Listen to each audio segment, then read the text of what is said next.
Now let's address the elephant in the room, right? So you knew that was coming, right? So, and for the audience, wait till you hear what the elephant in the room when it comes to AI and data collection, privacy. Yeah. How do you, and how do we address the privacy question and convince those skeptics out there that exposure is sorry, that maybe the data that you're collecting does not mean exposure in some cases. Maybe it does. I don't know. It depends on what application doing what. And where do we draw the ethical line that others perhaps conveniently ignore in some cases? And I've seen a few of those. Well, first, a few things we do. Our, we believe authenticity comes from trust. So we build a culture and a company and a product that is trustable by our participants. And one of the things we do is when we validate you're a human, then you become a kind of an anonymous person. You have a username that doesn't represent you. Well, you technically could write your name in as your username, but we lock you, we firewall you off as a human, and no personal identifiable information goes with your story. We also ask for your permission to use these things in different ways. We might have customers who want to use it in promotional. We started doing audio recording, not just typed stories, and that is really becoming a powerful tool.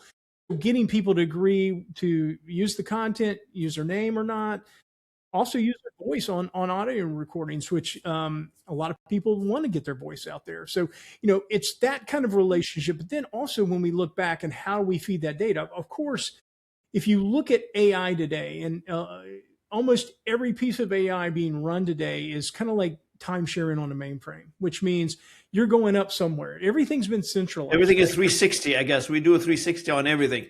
Right. We're pushing everything up somewhere. So yes, that data is going into a third party product at some level on the cloud. But we have all the conditional marks to say don't use our data for training and all that. And yeah, right. Like we're doing everything we can to be properly ethical with what we're doing. But let me stop there and flip it and say we've already lost this game. I mentioned I was on a business call on Zoom. I probably shouldn't mention products, but on a conference call, and the guy was from the place right beside Venezuela, Guyana, and he was from Guyana. And then, like literally 40 minutes later, saw something on YouTube, and there's two videos about Guyana showing up on my video list. Right, it's happening all the time. People are collecting my data, and I have given them that right because I signed some T's and C's along the way. And this is sort of my thing. I feel like our economy is too much based on ad revenue right now, and that humans as products, and our technology. We are the living lab, I think, right? Are we? Great way to put it, right?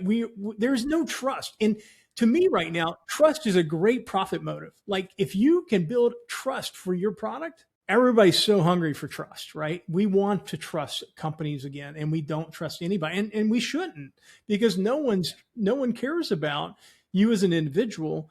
They care about your data so they can make sure the ad revenue runs by. So I think we have to start to flip that switch. We have to make an inflection point against that because we seem exhausted by it.